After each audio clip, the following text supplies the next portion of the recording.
Hello there, dear loving souls. Welcome back to part 2 of the video series on the new era. Let's just jump straight into the practical tips.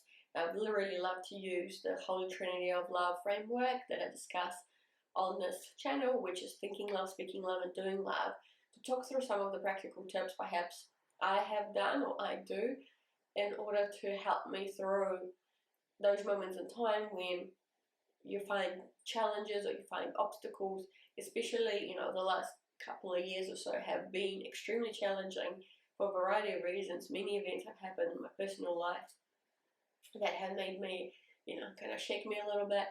And as I said in part 1, I do believe that every single person, individual, has been challenged on a variety of levels, either your physical, mental, emotional, spiritual levels, or all four at the same time. And the reason for it is because we have literally crossed into like a new era. New era as a humanity, as a civilization perhaps. And what we're going through are effectively just the birthing pains, and I appreciate that can be very, very challenging. And the whole point of this video series is to talk about actually, well, how do we overcome these things? How do I overcome various bits and bobs that pop up here and there? And so if we talk about thinking love, so the first one that really, really helps me anyway, when I'm facing with a particular situation, it's all about the second universal law, which is a reminder that, which I discussed in part 1, which is a reminder that I have come up with these particular challenges for my own life. These are clearly some important milestones that I have to meet, and having that truth and belief, and touching my heart, knowing that in my heart I must have chosen this for myself, makes me feel instantly better. Knowing that actually my spirit, my spiritual self, knows better. It knows that, Victoria, you ought to go through this period of time in your life, because guess what? You chose it before you came into this lifetime. And in fact, when you pass over, when you realize you're on the other side, when you're doing a bit of a review of your lifetime, effectively you will understand then, or have that greater awareness that, yeah, indeed, you did pick those challenges and obstacles, and this is the way you dealt with them. And so I do know that there will be kind of like light at the end of the tunnel moment for me at some point in the future, probably when I cross over. And that means that at this point in time, when I'm living through it, thinking about it in those terms just makes a world of a difference, makes it easier for me to tackle and address the milestones. It doesn't take away from some of the pain or the mental struggles or the emotional suffering. I'm still, a human being having all the goodies of this body, the technologies that we are in by design, but on like a spiritual level, bringing that forward and applying that framework of thinking, pattern of thinking in my life definitely helps deal with the challenges and the obstacles. Now the other one, the thinking love, I'm a big proponent is of prayer. So it's an act of love in my world. So pray, I do address my beautiful angels and archangels and guardian and ancestors. I speak with them regularly. I think even like speaking communication is effectively a prayer in itself. It's not just always asking for something. It's just a simple conversation in your mind, but connecting to the relevant energy. And that's been extremely helpful as well. I have actually noticed physical signs of miracles and magic happening whenever I have that connection, whenever I show my soulful appreciation for whatever happens, and also when I'm asking for advice, what's the next best thing for me to take in order to resolve a particular event or situation, or how can I help myself in XYZ circumstances, or likewise with my family members, right? What can I do to best serve them? Or please, connect to the guardian angels or spirit guides of those individuals. You can do that as well. You can connect with them and communicate with them to get you the right information that you need in order to assist through a particular event that might be unfolding. And the last thing about thinking love that I wanted to really share is it's all about perspective. Every single thing in our life you can perceive it as good or bad, but it's not inherently good or bad. You just perceive it as a good or bad thing. Some of you guys might be thinking that drinking coffee is bad for me. Some of you guys will be thinking that drinking coffee is good for me. Neither is right or wrong. It's just your perspective, and it's fine. Everyone's opinion is valid. But what has definitely helped me, so with that perspective, is trying to understand whether a particular circumstance or challenge that you're trying to overcome or address, it has kind of come out of the blue perhaps in your life, unexpected, is it the end of the world? Question mark. Whatever the end of the world means in your life. And whenever I kind of think about it that way, or I might write it down, I might describe the challenge in words or in my mind, then ask myself, well, what's the worst that could happen? Is that really the end of the world? And all of a sudden, just shifting that perspective really helps me to understand that actually that issue or that problem that I'm facing isn't as bad as it could potentially be. So that is some things on the thinking love element of the Holy Trinity framework that I wanted to share with you. But comment down below if any of this has resonated with you, and please do share your thoughts and approaches in terms of the mental side of things. You know, what sort of thoughts you try and have whenever you're addressing an obstacle. You know, what helps you to overcome challenges and lessons during difficult times. You know, we're talking about that mental side of things. Now, if we talk about speaking love, right, so anything of what we discuss in terms of thinking can obviously be spoken out. As an example, you might want to speak out loud when you're praying, when you're addressing your ascended masters or angels or whoever you believe in. But another part that I really wanted to drill down into speaking is speaking to your loved ones, speaking to the people you can be vulnerable with, who you know have your back, about the challenges and the difficulties in your life. I think there is a healing process that occurs when we're aware of the difficulties we're facing and we're speaking about them wholeheartedly from a loving place to somebody we love, just to kind of share the load, or put the thoughts into words and kind of let them be released. Because I think through speaking we're actually releasing the energy, and knowing that we have the support and the love from the people that are closest to us actually means a lot. It really does mean a lot to you. So I wholeheartedly encourage reaching out to your loved ones to speak about challenges and difficulties, and asking for help sometimes, because if you don't ask, you will not receive, right? So asking for help is a biggie. And there's a lot of professional services out there as well that can assist. So if you put your hand to your heart and you ask for that custom advice, what is it that you need best in your circumstances to address a particular issue. And if in your heart you've just been thinking or wondering about receiving some professional services, or talking to a stranger, finding a mentor, somebody that is outside of your familiar circle, you might be encouraged to do that. So listen to your heart and take the proactive step to make the phone call or make an inquiry, to make an appointment, make a booking. And as part of speaking, obviously somebody might reach out to you for a discussion or conversation, and so lend that ear, be that good friend or a nice stranger, because you never know, a simple conversation might do a lot of good to another person, especially if they are going through a difficult event or challenge in their life.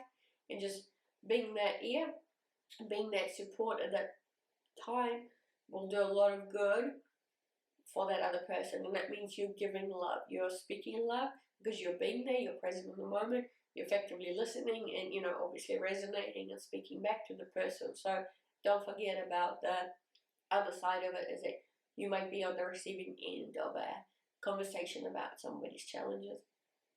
And there's something else I'm drawn to say before I move on to doing that, which is a reminder about the first point, right? That first universal law about cycles and patterns. That everything happens in cycles. And yes, the cycle that we are living in is huge. It's on a grand scale. I do feel like we've just started a new book, and we are going through what I would say the first few pages of it, the title, the copyright page, perhaps the contents, or we might be studying just on the contents just to see how things will be in the future. So not the most exciting parts of any book, right? I mean, how many people love reading the copyright page? Excuse me, not many, right? So I think that's where we're at the moment.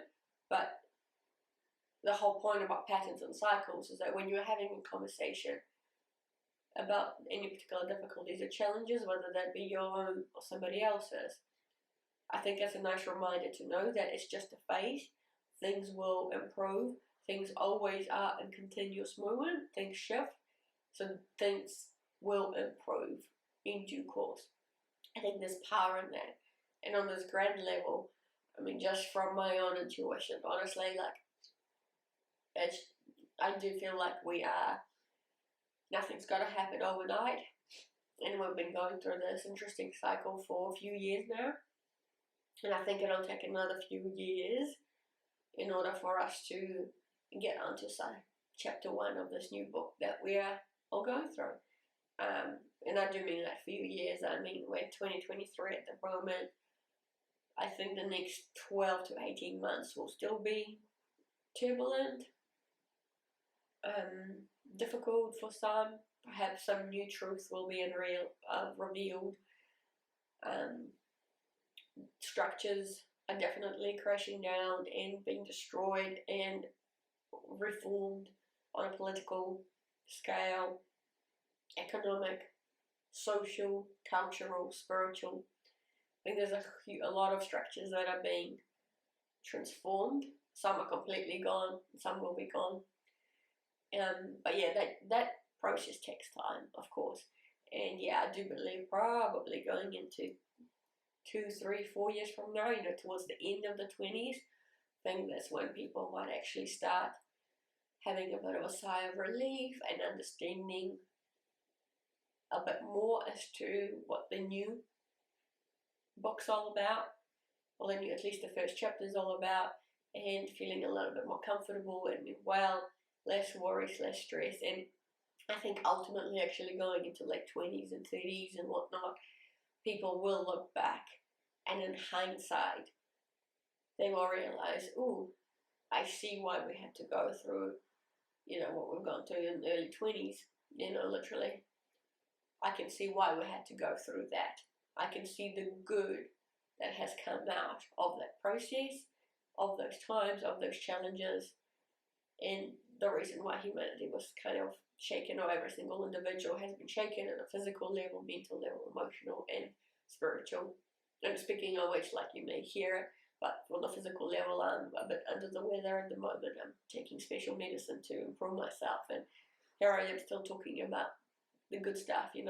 I like to delve into the positive side of things, as opposed to dwell down and see the negative out of it. So I'm still here because I'm excited to talk about this topic, despite all the physical challenges.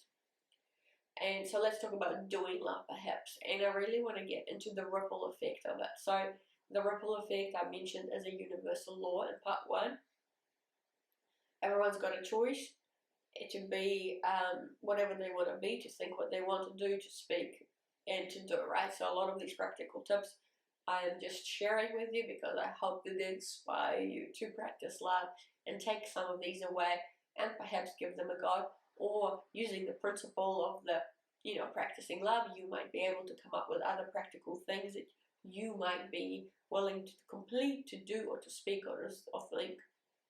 But from doing love, the ripple effect is big. Just even putting yourself, in my point of view, having your energy field in a positive state of mind as much as you can has an impact on the people around you.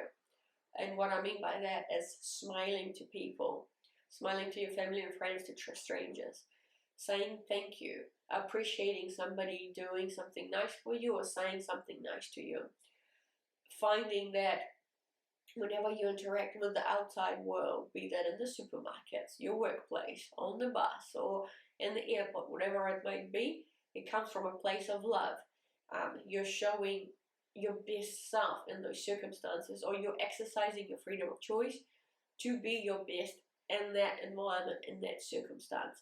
And every single day we get multitude opportunities to practice love, to exercise our free choice to choose love from the morning till night, and pretty sure even when we're sleeping, when we're probably doing it as well, you know. I digress, not going to touch on that today. But every single day you get an opportunity to practice love. And so part of the doing love element today, and I hope this definitely encourages you to figure out how can you practice more love during your own challenging situation or somebody else's, if somebody had come and asked you for some assistance or just a conversation. And you would be doing love by even like putting yourself in those shoes of, right, I'm going to take on this principle of practicing love and I'm going to do it. I think that's a doing love task that you're effectively completing by just putting yourself in that frame of mind and even starting thinking about it and then executing whatever comes to your mind.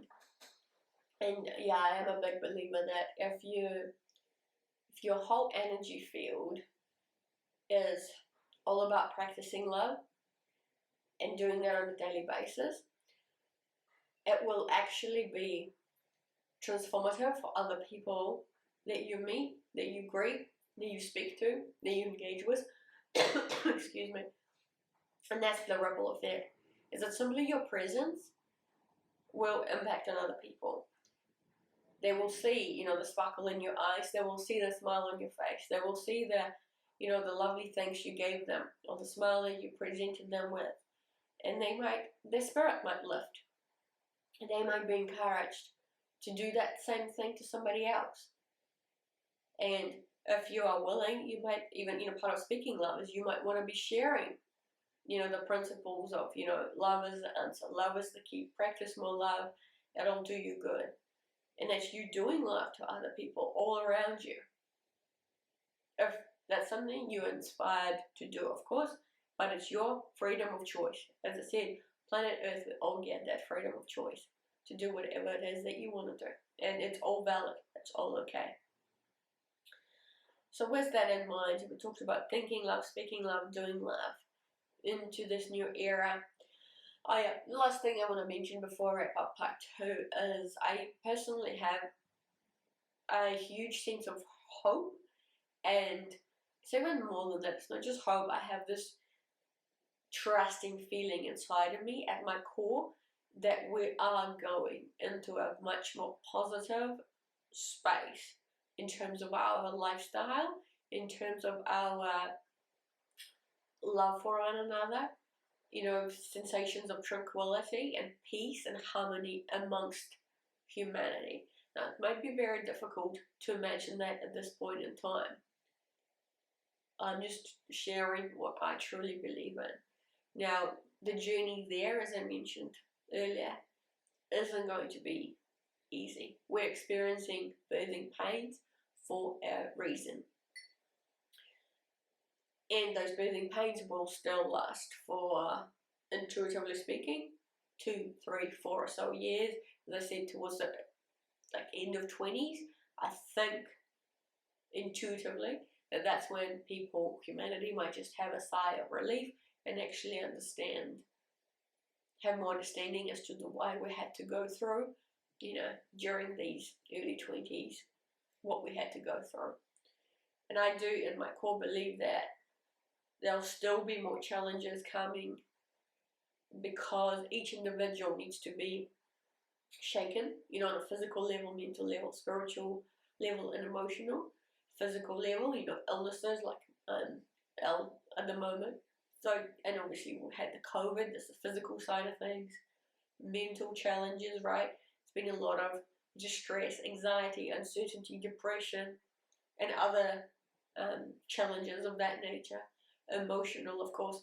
Emotionally, you might not be feeling resilient. A lot of outpouring of emotions. Cry out for help. Of course, and if you have combining physical and mental challenges, of course it will have an impact on your emotions and how you're feeling, your general state of emotion, your general emotional state.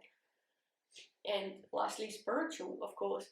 And your belief systems might be challenged. Your faith could be challenged. or strengthened during this period of time as a result of all the variety of challenges. And so there'll still be more of that. You know, tighten the belt, as I think I heard somebody say. But we will come out. There is light at the end of the tunnel, and we will enter the light in due course. But as I mentioned, it's more like I genuinely feel like we've entered the new era already. It's just that we're right at the beginning of it, and like any book, new book, there's just a few pages we've got to go through before we start reading what chapter 1's actually all about. And yeah, I'm looking forward to that chapter. My candle has just gone through, and I think that's a very good sign for us to jump into part 3, get some messages from the spirits, angels and archangels. Click on the link down below for part 3, and I will see you shortly.